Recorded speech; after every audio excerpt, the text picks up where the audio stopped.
শিখাই। যেমন এই হাতটা হইলো একজন মহিলার হাত। আমি ওই রিটার্ন ক্যামেরা দিয়ে করেছি। বাম হাতটাকে মহিলাদের দেখতে হয় বাম হাত, পুরুষদের দেখতে হয় ডাইন হাত। তো যাই হোক প্রিয় দর্শক, এখন আপনাদের কিছু পরিচিতি শিখাবো। সেটা হলো আপনার, যেমন আমরা প্রথমে এই আঙ্গুলটা বৃদ্ধা আঙ্গুল বলি, প্লাস এটাকে শুক্র আঙ্গুলও বলা হয়। তারপর শুক্র পর্ব এটাকে বলা হয়। তারপরে এটাকে আপনার রাহুর পর্ব বলা হয়। তারপরে এটাকে বৃহস্পতি পর্ব বলা হয়। তারপরে এটাকে শনির পর্ব বলা হয়।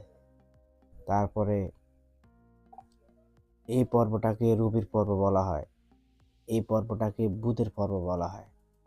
তাহলে এরপরে এই হলো মঙ্গলের পর্ব বলা হয়। এ হলো কেতু পর্ব বলা হয়। তারপরে এ হলো কেতুর পর্ব বলা হয়। এ হলো চন্দ্র পর্ব